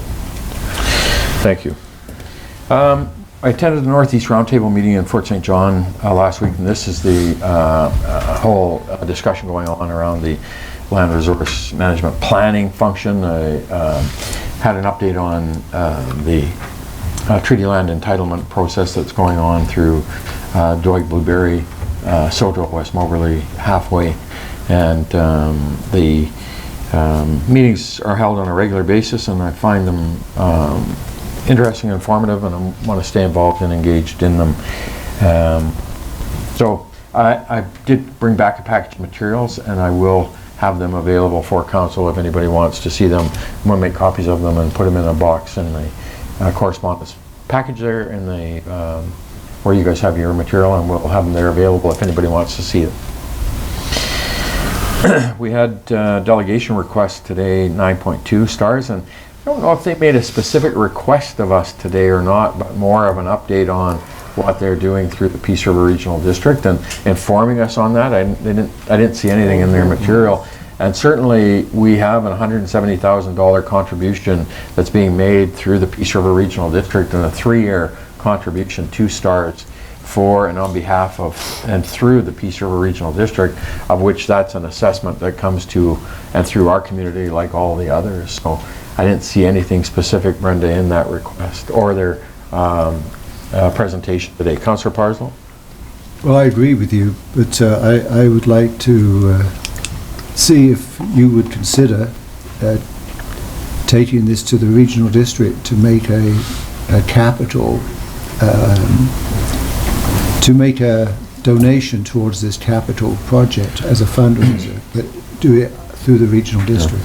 So, you know, you made a comment too, to Glenda when they were here, and Mike was here as well, and I'm actually going to reach out to Mike, Emily Bernier, and perhaps there is an opportunity for us, because I know they are flying missions into the Kootenays, Cranbrook Trail, Kimberley in there, out of their Calgary base, and so and it would be really interesting to see the data there, and perhaps to help us with Mike and the MLAs from that region in the northeast to do a presentation to the provincial government and say, look, this is vital to our communities. It's safety, it's health, it's industrial accidents that are occurring in the resource sector, and maybe we can raise it to the profile of the provincial government as you had asked them. And I'm going to talk to Mike about that.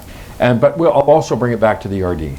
Well, I think that's a great idea, because I think it would be appropriate to respond to them that we're going to support through regional district, try to support this through regional district and provincial, some response to it, that we're going to try to help them with the fundraising. I absolutely agree. It's really an important service for our community and region. Item 2 was we had Jeremy Linklater in from the Derek's Dream Society, and I think what we need to do as council is to agree or give support to the weekend and the event, and then have him work with our community services folks to bring back those aspects of the request or the asks that he's going to need that fall within our purview of being able to provide a special occasion license for a beer garden or the barricades or those services, and he can work with community services to iron that out. Because I don't want to give us carte blanche that we're going to approve it all and then we're trying to respond to it, or we don't know exactly what it is we've responded to. Duncan? So, through your worship, just for clarification, you'd like to see it come back? Well, I think what we want to do is give approval like we have in the past for the event at that day, use the park, and then come back with the specific requests that are going to fall within our either a budget request for council to consider, or just approval that we need to do for the beer garden special occasion license and all of those things that require it. Yeah. Because I don't know that we have a full package of what it is we're asking for. Yeah, and through your worship, in the past, it's really been just some of that in kind. We would like to borrow your barricades, etc. And so we've worked with them. Council said, yeah, we agree, and we've coordinated that. A little different this year with the beer gardens, and again, that's through the liquor branch. It would just be whether or not council is interested in permitting that use during that event. Yeah, I just think we need to have a full kind of overview of what is the ask of us that we need to give approval to, and you guys need to be able to say, okay, there's a budget item there, okay, or not. And I'm just, tell me if we. I mean, to save a report coming back, if council is in principle in agreement with these things, I don't see any budgetary items within there. It's all really standard except for the beer gardens. Okay. And through council's delegation, they have delegated the special occasion approval to the CAO on such cases like the golf tournament that happens with the Oilmans, etc. So this doesn't need to be back or come back to council unless you'd like to see it again. Good. Oh, no, I just thought there was a couple of things in there that might require a budget or consideration. Brenda? Just a Councillor Ginther?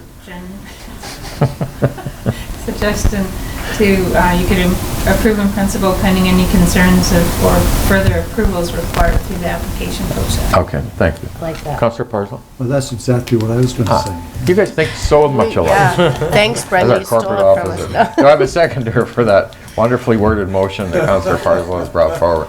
Councillor Wilder. Discussion? Actually, I was going to say. All those in favor? Opposed? Carried? And so you'll bring it back if there's anything unusual. Thank you. Diary? Nothing. Consent calendar? We've got 4 or 5 items. If I can have a motion to approve consent. Councillor Wilbur, second Councillor Kemp. Any items that anybody wants to speak to specifically? All those in favor? Opposed? It's carried. Strategic priorities? Nothing to update, your worship. Thank you, Councillor Parslow. Just a comment about that. We need I think we need to schedule another meeting to set the next set of After the by-election? Yeah, so once we, I've had some initial discussions with Blair about that, and so as we look at our strategic priority list for 2020, we've accomplished 2 or 3 of those, and we've still got a couple that we're working on. But I agree, I think we need to now put that second lens over top of strategic priorities and ensure that validate that objective that we have set and what are our priorities for 2021 and moving forward. So once Blair's back, we'll bring that forward. Okay. Thank you. Media questions? Rob, anything? Laura, anything? Motion to recess to close, please. Councillor Kemp, Councillor Earl, all in favor? Opposed, carried. So we'll take 7 minutes and recess to our closed portion. And for media and folks, we got a budget at 1 o'clock, and we'll be back in at that time. We'll call the budget meeting for City Council for the City of Dawson Creek for Monday, March 9th to order. Our first order of business is our minutes and the minutes of our budget meeting of Council for December 16th for adoption. So Councillor Wilbur, second. Councillor Kemp, all in favor? Opposed, carried. And the minutes of the budget meeting of Council for January 27th for adoption. Councillor Earl, second. Councillor Wilbur, all in favor? Opposed, carried. Thank you. Item 3 is the review of our report number 20033 from the Chief Financial Officer for the 2020-2024 financial plan summary. So if I can have a motion to receive for discussion. So Councillor Parslow, second. Councillor Wilbur, all in favor? Opposed, carried. Flavia, over to you. Good afternoon.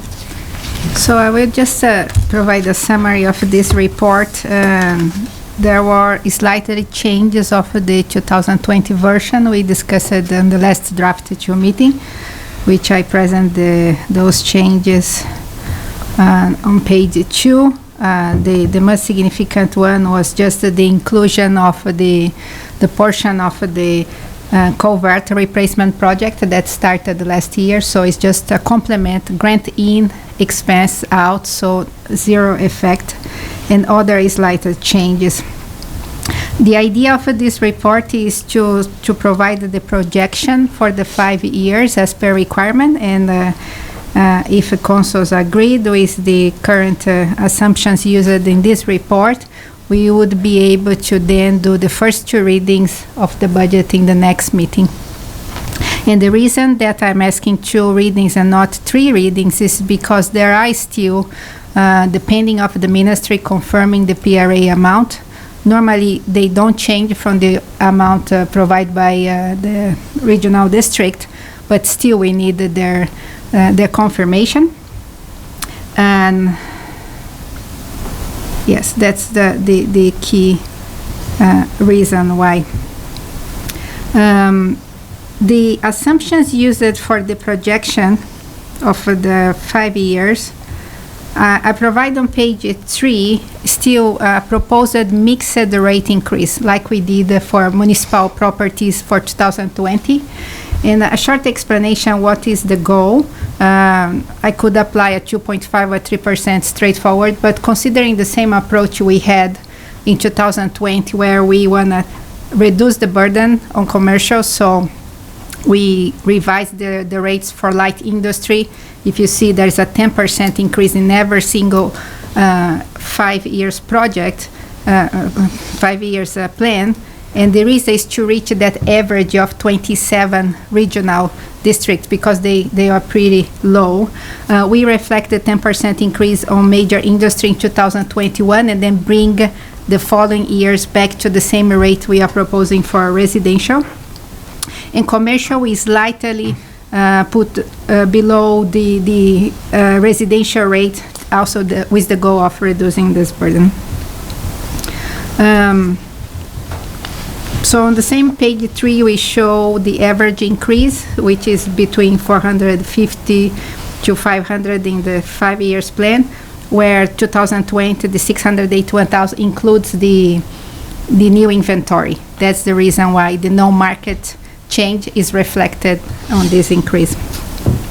For Peace River agreement, I used the conservative approach of 15.1 million across 2021 to 2024. And there is, again, the numbers, although we got over 15.2 million last year and then 15.4 this year, is always hard to figure out because there are so many factors to take in consideration. So I try to use a conservative approach.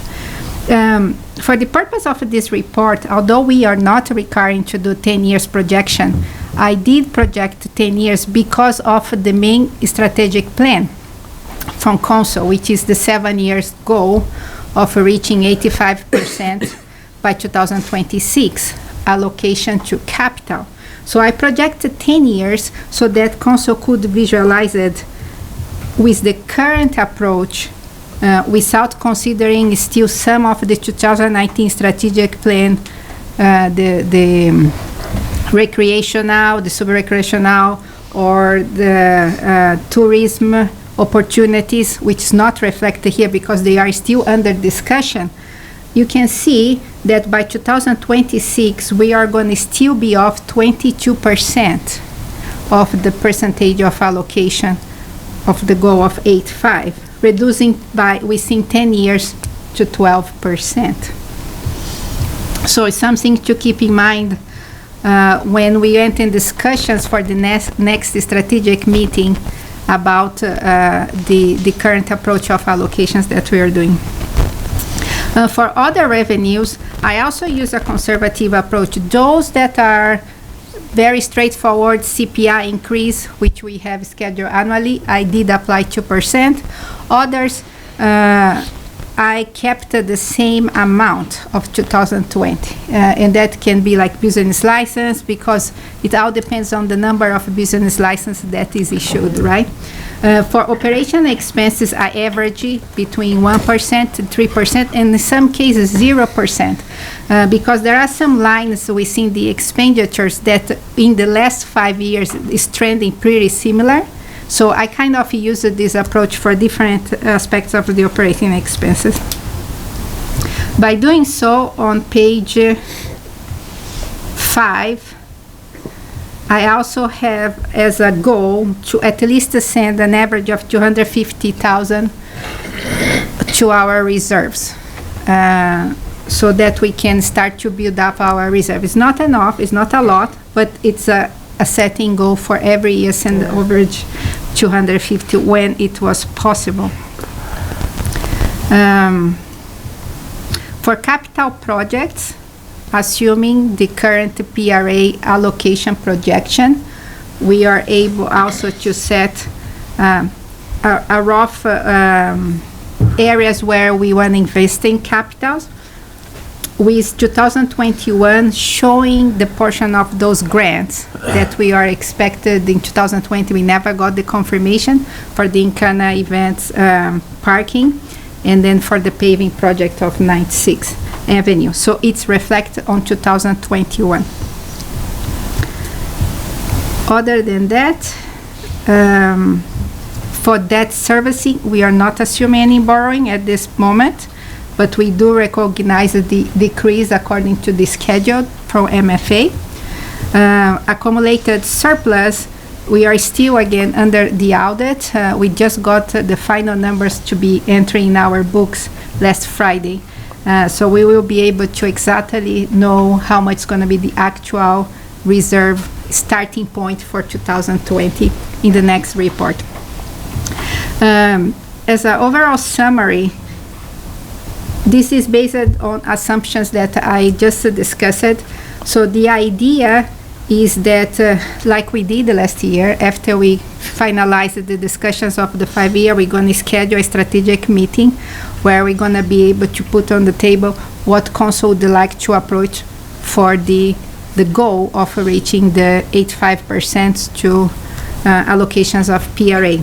And some things to take in consideration, I highlight here. We still may need to discuss about additional property taxes increases, or identify other revenue sources, further reductions initiatives, defer of infrastructure investment, borrowing, or we're gonna do internally, externally, or either the option of extending the period of allocation of the PRA, 85%. Do we really wanna do by 2026, or should we do within the period of 2000 until 2029, 10 years? So these are things that we can bring to the table later for discussion. Also, one of the goals we had to work towards preparing the budget, at least with 1 month early than what we used to do, is to be able to start the tendering process, because that has been an issue in previous years, because we get the approval of the budget towards May. It's almost summer, so we are asking, within this report, to grant opportunity for staff to start tendering for the capital projects of 2020. And other than that, I'm available for any questions. Thank you, Flavia. Welcome. Questions? Councillor Parslow? I was going to make a motion, sorry. So if I can, I just wanted to ask one comment or a question in regards to the report, and it deals with the other revenue under the water and sewer user fee revenues at 2%. But you do mention in there the reclaimed water facility, that contract with Shell expires in 2022, at which time they have to start paying for the use of that, and you build that additional revenue into the sewer operating revenue, so it grows from 2021 to 4 million to 5 million in 2023. But to me, the growth in that potential of that, I'm wondering if it would be two things. I guess the question for us anticipating that is, would it be, rather than have that as a separate function within our water or sewer utility, to set it as a separate and distinct operating account, if I can use that term, because we have certain expenses to operate the reclaimed water facility that I think have been rolled into the overall operations of water sewer utility, and now those revenues are going to significantly change in 2022 when that revenue starts to flow, and you've shown it there that we start to identify that and say, at what point do we not need to have that utility, that sewer utility, and that reserves in that kind of position, because it's going to, I anticipate, I believe that revenue flowing into there from the reclaimed water facility will outstrip the future capital needs, and council then needs to have some discussion about that revenue and how they operate that revenue as well as that facility. So through your worship, currently I left as sewage because this is what we've been doing since the Reclaim Water project started.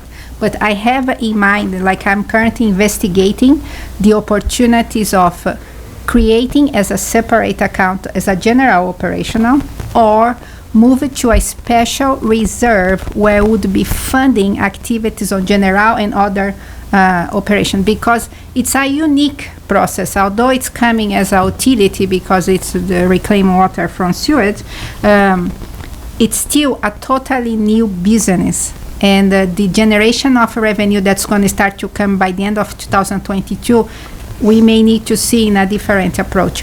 So right now, because this involves investigation, checking, either for accounting standards and other things, so I reflect as it's currently been doing, and that's why you see a high level of revenue net effect on the sewage, because I'm not touching that. That could go to a special reserve, and that's going to be further discussions when I'll be entering on. Yeah, I looked at the last 2 years of reclaimed water since they've entered in, Shell have entered into the agreement with Encana, and now they have that separate, but they're popping 400,000 or 500,000 cubes of utes out of that. So at $3.50 a cube, you're talking $1 million, $1.5 million without anything going on. So I really believe that that's a very positive for revenue opportunities for us in the future, and it's going to outstrip, I think, the demands on capital for sewer, both sewer as well as, and so we need to have that exact conversation. Yeah, and then just I was very conservative on the approach of how much to recognize. So I did recognize 300,000 in 2022 and $500,000 23-24. And the reason is that as we have the revenue coming, also there will be another cost of analyzing about the plant, because I understand it's over 10 years, right? And we will need to see about maintenance costs. I know that we are doing other things, but also what's the impact of the extra cost that will be incurring by us, so. Yeah, that whole tangible capital asset in terms of projecting the facility and let it stand on its own as a fully functioning, operating account within our city, but I still believe it's going to be a very positive for us, and we should anticipate that and build that in, and council should have that discussion. Duncan? And through your worship, two key pieces. One is, right now it operates at a loss because we've forfeited those revenues as part of the agreement to about $200,000 or $300,000, I think, annually. And so it's key that it continues to self-fund itself. And so when you make that transition, you want to have some strong policy around what that money can be used for and ensure that it has a revenue source when you pull it out of the sewer. 'Cause right now it's funded. And right? correspondingly, the switch for our sewer rates need to be adjusted then, because you're pulling $300,000 in, which is a net benefit to our taxpayers on that sewer rates, because now you're pulling $300,000, I would assume, out of that utility account of operating, which would reduce the need for our sewer rates to be commensurate with that 300 grand, right? Good. That was my only question. Well, it's exciting. It's good. It's a real asset we have. When you were talking, I immediately thought of Medicine Hat with its gas company. And 300,000 or 400,000 cubes of production right now is minimal in terms of what's potentially going to happen when Shell can start to utilize it more. And it's got a production capacity of 4,000 cubes a day, so you're over 1 million cubes a year. So potentially you could have 2 or 3 million of revenue. It's a very, very positive for us. As long as we treat it better than the government's treated ICBC.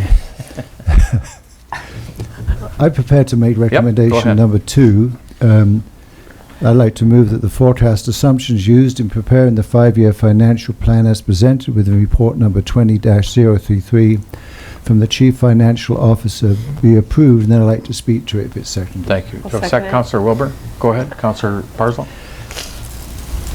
This has been a struggle, I'm sure, to get things showing us not to be in a deficit position. So I appreciate the work that's gone into preparing this.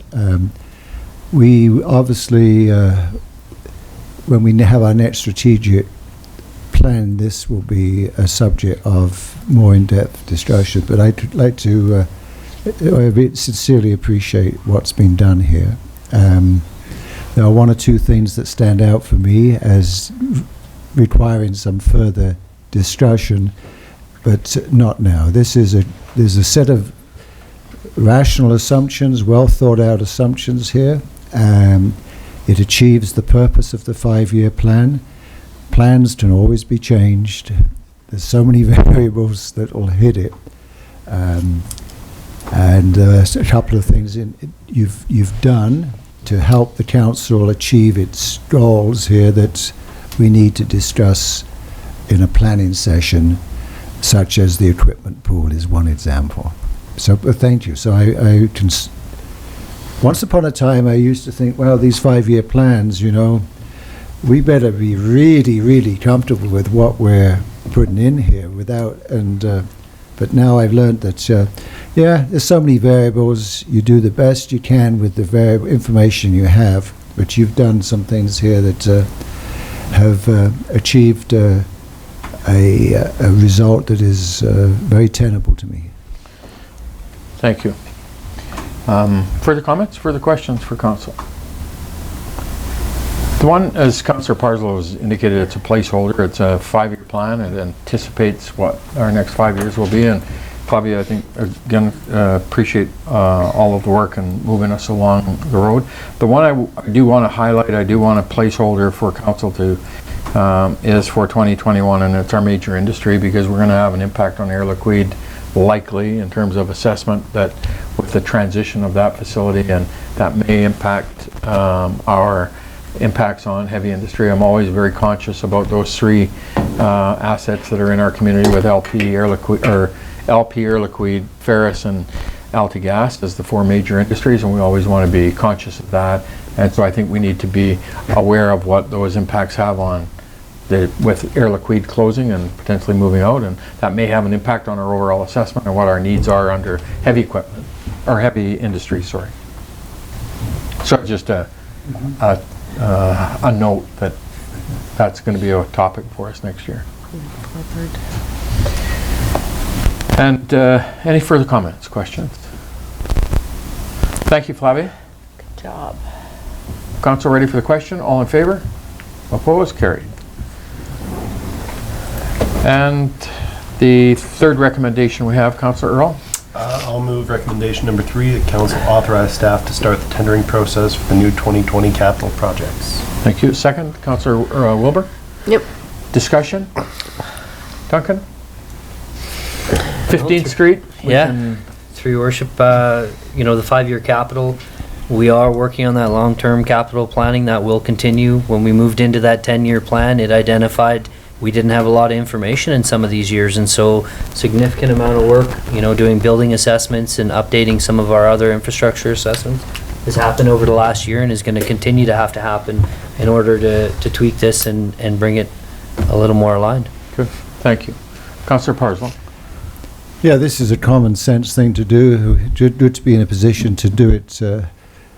But to just question related to this is to the tendering process. Where are we at? We're trying to have some penalties or whatever for failure to meet timelines. Is that going to be in place when we get tendering, or are we still in the drafting stage? So through your worship, this is something that I know Blair and Kevin have been talking about over the last week or two. I don't know that they've settled in any particular area, but it's something we're going to get some legal advice on and ensure that it's something that can be implemented if in fact we do include it in the tender. Does both summarize it? Thank you. Further comments? Further questions? Ready for the question? All in favor? Opposed? It's carried. Thank you. Thank you, Flavia.